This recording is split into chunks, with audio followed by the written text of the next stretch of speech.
Good morning. Good morning. It is my delight to speak with you today. I chose to continue our talks on the Daring Greatly book, and so I'll be covering some of the highlights of chapter 2. I'll begin with a little haiku. Spirit calls.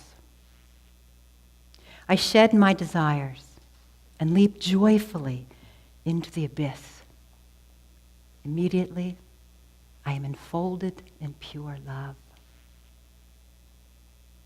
In her book, Brené Brown calls us to vulnerability, trust, faith. She calls us to dare to put our whole selves out there and allow ourselves to be seen. I'm going to start by sharing a little story of my first day of seminary. Talk about being seen. The call to ministry became louder and louder, thanks to many of you. And finally, I answered. I took a leap of faith.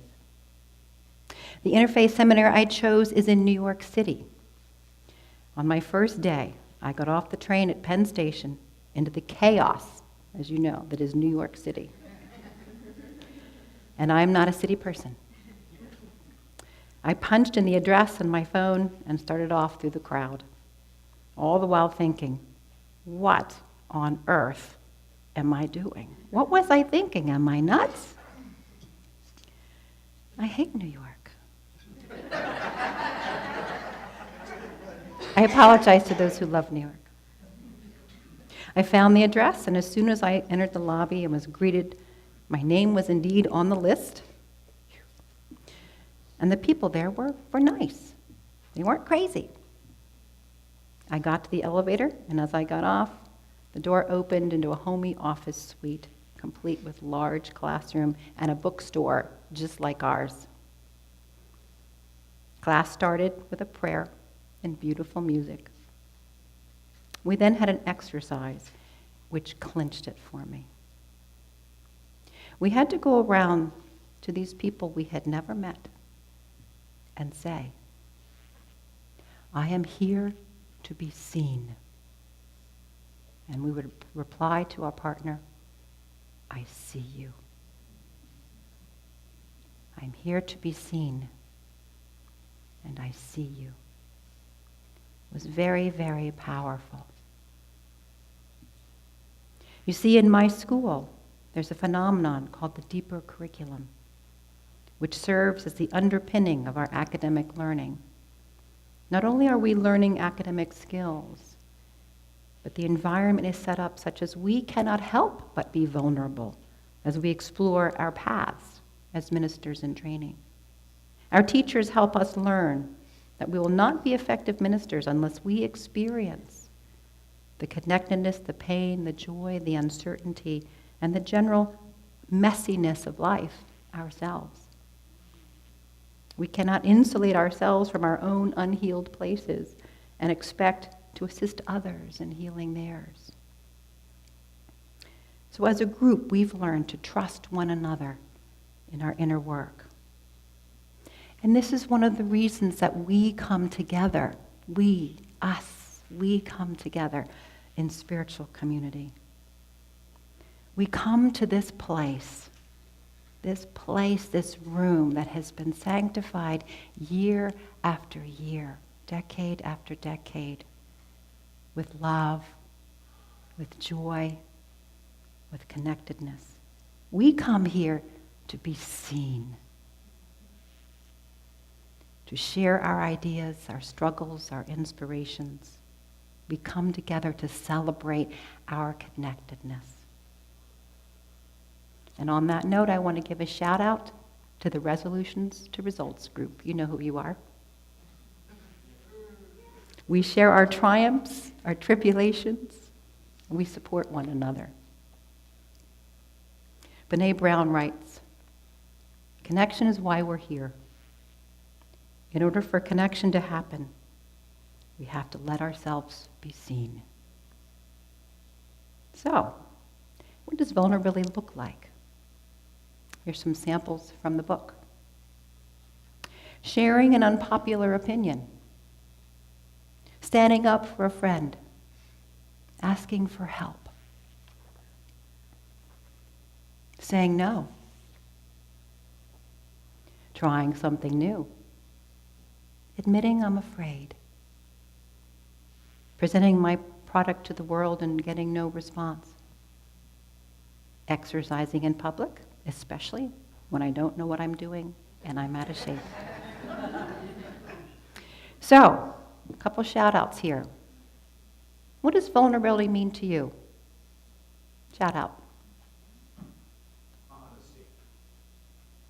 Integrity. Trust. Talking aloud in the sanctuary. Excellent. Excellent. Okay. Risking looking bad. Risking looking bad. Yeah. Breaking fashion rules.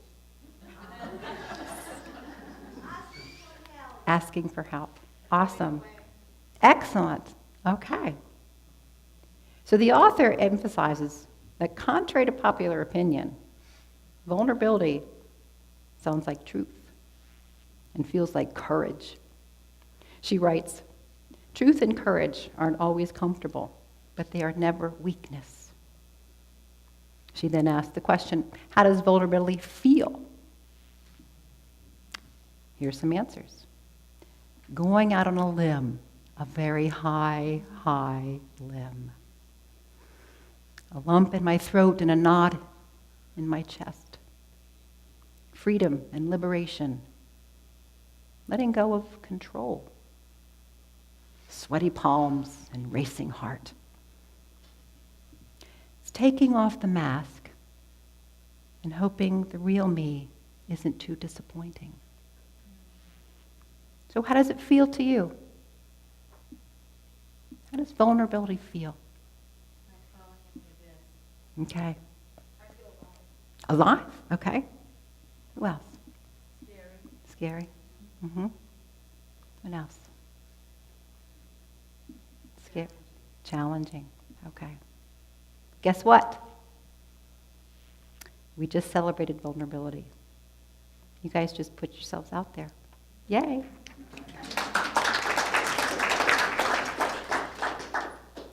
We're putting ourselves out there in front of each other. Vulnerability, we're taking some risks. The author asks, does vulnerability mean that we share our deep secrets with anyone who will listen? Absolutely not. Absolutely not. Part of the vulnerability learning curve is discernment. We have to learn to share appropriately, with boundaries, with people whom we've built up trust and know that we are not, they know us, they know that we are not our struggles. We hold out for us our highest ideals until we can see it for ourselves. That's what we're doing in our resolutions group. We're daring to share our goals with each other because we'll hold it out for each other until we can see it for ourselves. There's a story in the book that illustrates the point in a really great way. The author's daughter Ellen's teacher had a large glass vase that she and the kids referred to as the marble jar.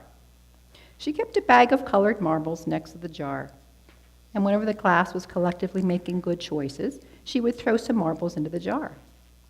Whenever the class was acting out, breaking rules or not listening, the teacher would take marbles out of the jar. If and when the marbles made it to the top of the jar, the students would be rewarded with a celebration party. At one point, Ellen shared a personal story to a friend on the playground. It involved an embarrassing moment. The girl never considered that this information might become public, but public it became. The friend told other friends, and they laughed at her. The derisive laughter disrupted the class, and the teacher removed some marbles from the marble jar. As the author helped Ellen work through this, she realized that she could only share with people that she called marble jar friends. Those friends who she could always count on and would never tell her secrets to anyone. When we are in relationship, we automatically give our partner a layer of marbles. And little by little, we begin to build up trust. That's not to say they're going to do or say something that causes us to remove a marble or two. We build up trust by going the extra mile sometimes, by putting our own immediate desires aside. Here's an example. She writes, "What I found through the research is that trust is built in very small moments, which I call sliding door moments. In any interaction, there's a possibility of connecting with our partner or turning away from our partner. Let me give you another example. I really wanted to finish my mystery novel. I thought I knew who the killer was, but I was anxious to find out. At one point in the night, I put the novel by my bedside and walked into the bedroom. As I passed the mirror, I saw my wife's face in the reflection, and she looked sad as she was brushing her hair. There was a sliding door moment. I had a choice. I could sneak out of the bathroom and think, I don't want to deal with her right now. I want to read my novel. But instead, because I'm a sensitive researcher, I decided to go into the bathroom. I took the brush from her hair and asked, "What's the matter, baby?" As she told me why she was sad, at that moment I was building trust. I was there for her. I was connected with her rather than choosing to only think about what I wanted. These are the moments we've discovered that build trust. One such moment is not that important. But if you're always choosing to turn away, trust erodes in a relationship very slowly, very gradually. And so I would like us to support one another in being vulnerable, in being marble jar friends, as we dare greatly together. Are you with me? Yes. Are you in? Yes. All right. As you leave, I have a little gift for you in the back. There's a basket of marbles, and I would like you, literal marbles. I would like you to take one as you leave, okay? And use it in your prayer time and think about you every day. Are you being a marble jar friend? Okay? Because we can be a marble jar community, right? Okay. So we're going to do a couple of exercises. You have a card. You were given a card in your little packet.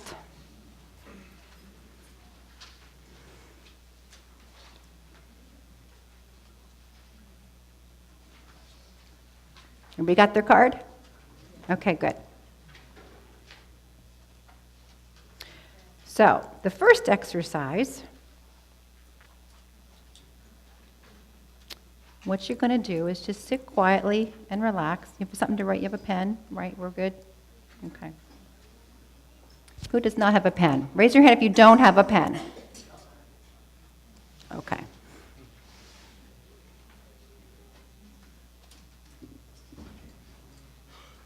Everybody near you have the pen? Let's get some pens around. Who has any pens to share?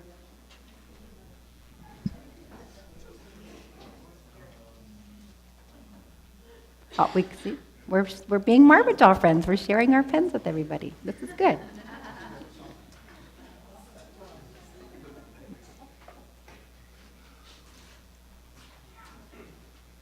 Here they come. Yay, Cynthia, to the rescue. Hands up high if you don't have a pen. Hands up high.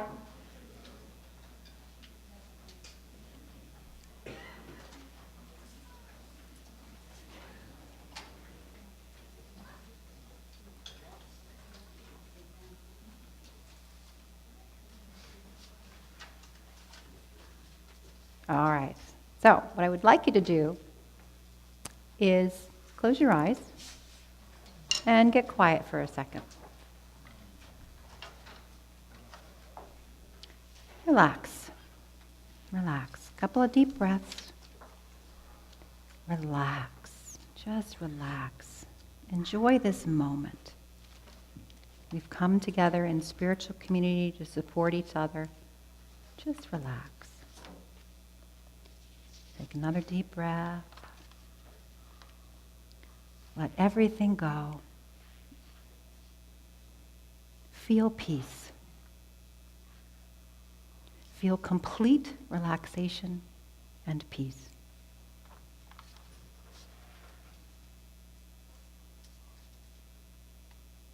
Now, call up something that you want to dare greatly. What would daring greatly look like in your life? Is it a project? A conversation? A decision? A goal? Is it a release or a forgiveness?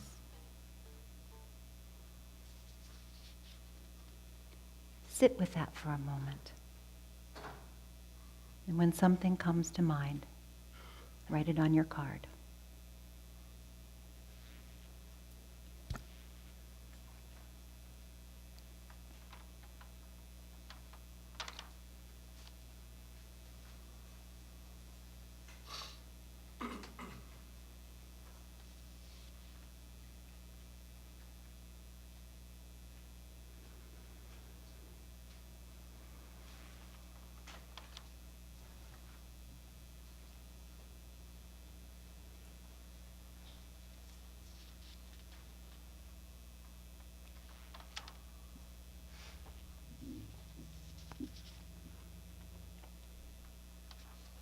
Okay. Nothing comes to mind. You can take this to your prayer time later on. Okay. Exercise part 2. Take another deep breath and relax. Keep your eyes open. Now, take the hand of someone near you.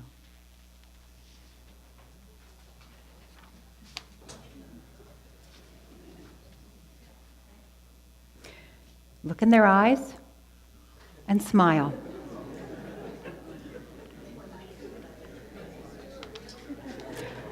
Okay, that was it. That was all. Just smile. Are we ready to dare greatly? Okay. Vulnerability is connection. Remember that we are all connected. Vulnerability is connection. Connection. So I'll close with another story. A wise woman who was traveling in the mountains found a precious stone in a stream. The next day, she met another traveler who was hungry, and the wise woman opened her bag to share her food. The hungry traveler saw the precious stone and asked the woman to give it to him. She did so without hesitation. The traveler left rejoicing at his good fortune. He knew the stone was worth enough to give him security for a lifetime. But a few days later, he came back to return the stone to the wise woman. "I've been thinking," he said. "I know how valuable this stone is, but I give it back in the hope that you can give me something even more precious. Give me what you have within you that enabled you to give me this stone." Sometimes it's not the wealth that you have, but what's inside you that others need. Are you in? Yes. Here's our affirmations. Repeat after me. We are worthy of love and belonging. If we want to be even more powerful with this, we're going to use, remember Jim taught us to do this, and he taught us to do this? Pick one of those while you say these, okay? We let ourselves be seen. We let ourselves be seen. We love with our whole hearts. We love with our whole hearts. We are marble jar friends. We are marble jar friends. And so it is.